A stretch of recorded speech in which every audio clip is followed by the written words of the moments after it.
Hey, I'm Pete from PMG Auto Care. Welcome back to the channel. We're starting off uncomfortable, squashed, and with the genuine necessity for an arm out the window. That's because today's video was all about the detailer's nightmare that is a Land Rover Defender.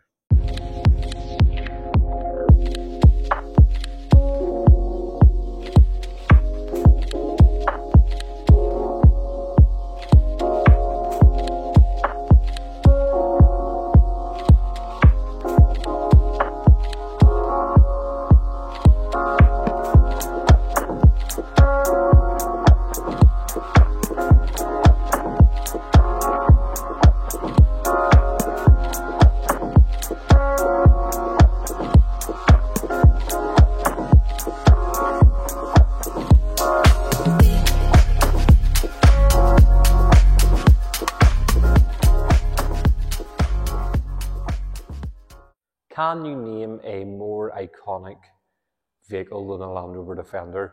I reckon you show a picture of one of these to anyone, anywhere in the world, and they would know exactly what it is.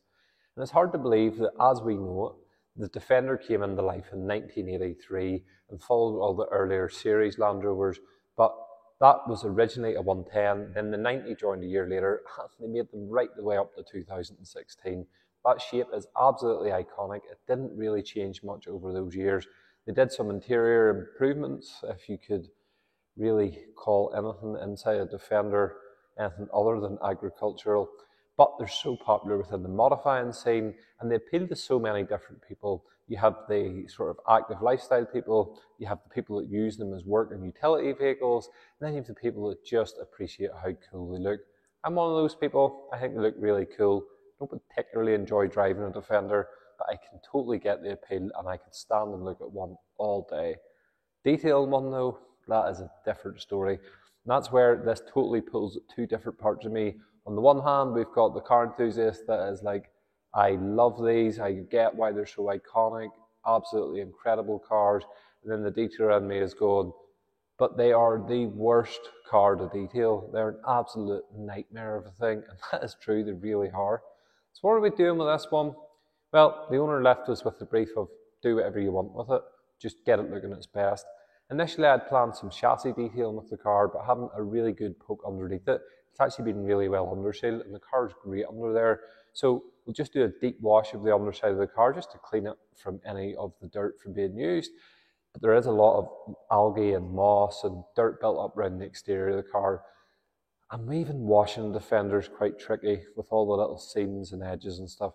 So let's get it out, get it clean, and get it inside the building and see what the hell are we going to be dealing with.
So we have it inside, it's clean-ish, there'll be more cleaning to do as we go along.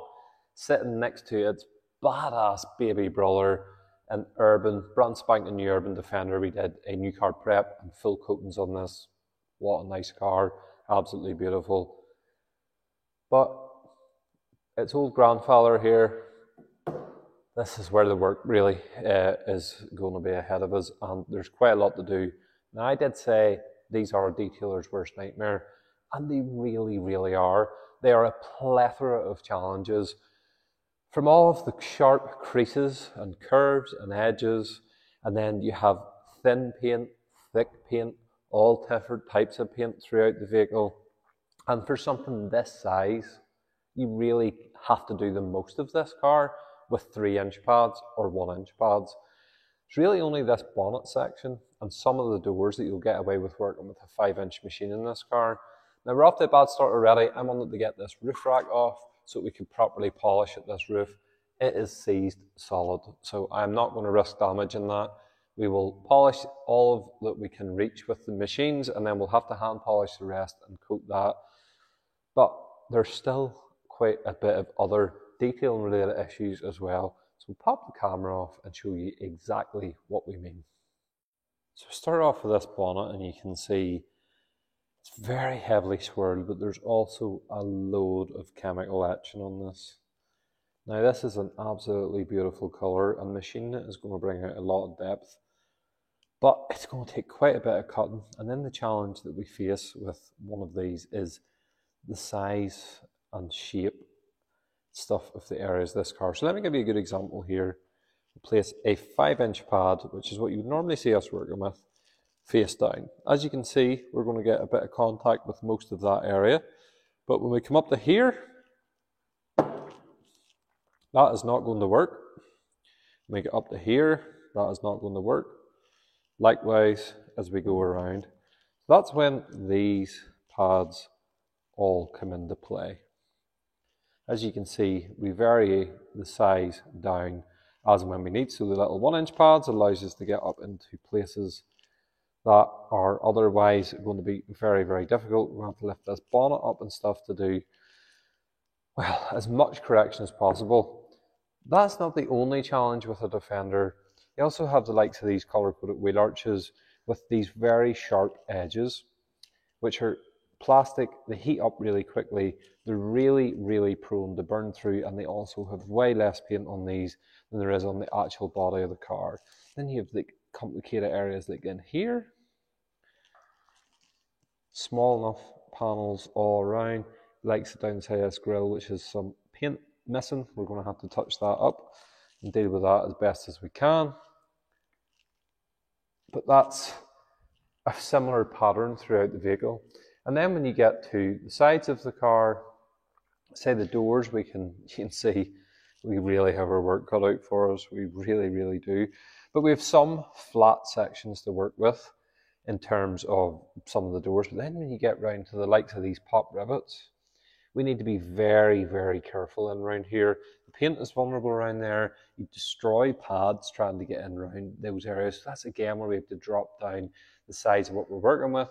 And then you have the likes of these channels above and below the windows. Same with the sides of the roof, etc. And you have the likes of in this fuel cap area. So much of this car, and it is a big car, is done with little small machines. So like the Roops, the LHR 75 and then the Nano Polisher are going to be the bulk of the machines used. Like take this back end for another example. Most of this is going to be on the 3-inch pads. Then with so much of this, it's going to be 1-inch pads. And the thing is, you want to maintain a fairly even coverage of correction throughout the whole car. So it's no point us pushing the bonnet to absolute perfection and then leaving some of it looking untidy. So this is where you have to try and strike a balance of what is the achievable overall result for this car. Now, they have quite soft paint. This wing looks like it's been refinished before. It is a lot drier than the rest of the car. So that's another thing we have to take into consideration. And then you have all of this complicated intricacy all around the front of the windscreen and stuff too. So it's a really, really challenging car to work on with thin paint in places and a lot of area to cover. Ultimately, we just have to get this looking as good as we possibly can, but be realistic about what is actually achievable with it at any given time. So we're going to start with the bonnet in this car. I might sound really negative about it, but the thing is, it's going to look absolutely mega whenever it's finished. Every time I do a Defender, I hate the process, and then I get to the end and I look at it finished and it looks amazing. The colour of this one is really spectacular, so that's going to add to it as well. So let's just take it how it comes. I'm going to start in with some microfiber. That is going to allow us to be aggressive with the little machines as well. So I'm going to start with that with some microfiber fluid. We're going to start with the bonnet with the 5-inch pad, knock out the bulk of it, and then it's going to be a really, really random process around this car. So let's get cracking and see if we can give it a whole new lease of life.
Boy, am I glad that those cutting stages are complete.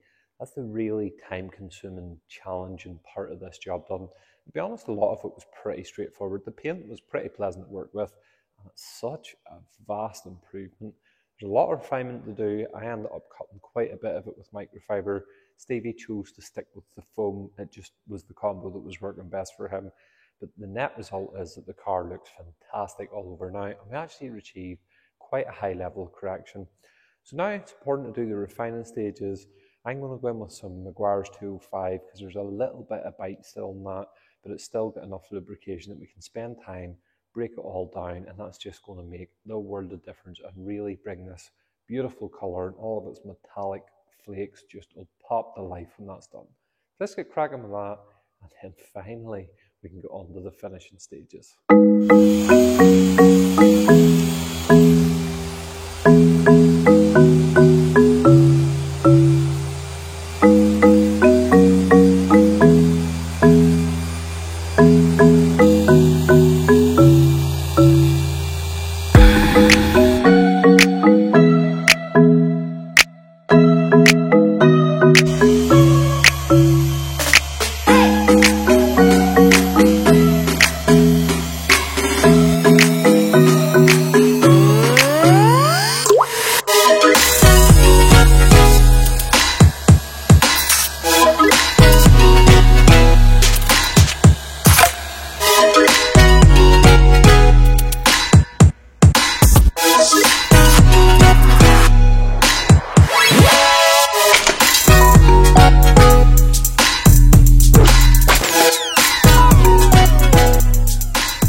Refinement stage is all complete. The car has really sharpened up.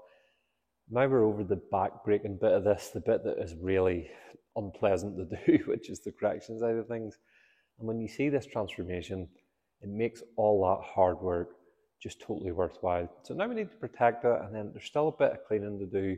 So we need to get the car blue down, apply some protection, dress all of those trims, etc. And then that'll just tie it all together, and we can finally show you the end result.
Finally, after a lot of blood, sweat and tears, the Defender is good to go.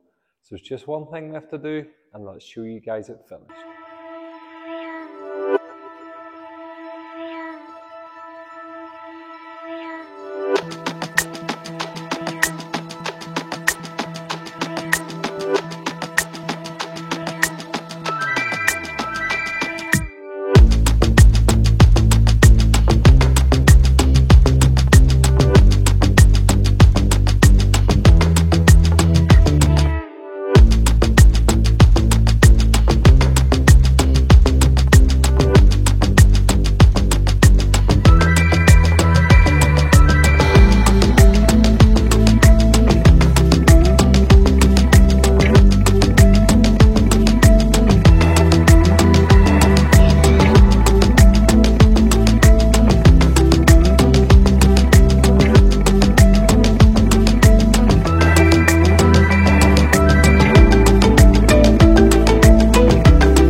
that looks amazing. There is no way that I can say I'm not happy with the finish of that. It's so glossy. Even out there in a dull, very foggy, wintry morning, the car is just dripping wet with gloss. It looks incredible. Don't know how well the cameras picked it up, but the change in colour in this thing from the before and after really is drastic. It's so much deeper, it's so much more rich and vibrant looking than it was before, and it's really brought that metallic flake pop to life. So now that whenever the light's hitting it just the right ways, you're getting that lovely colour changing effect too. Spectacular colour, and it really is a cool looking truck. It's easy to see why so many people love the Defender.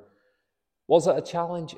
Absolutely it was, but now it's finished. I'm so happy with the end result, and that's what makes it worth it. And truth be told, we enjoy a challenge. It can get a little bit boring or straightforward doing the same type of thing day in, day out. So having this where it mixes it up a little bit and forces you to do things out of a normal order and process is good to just reset the brain every now and again.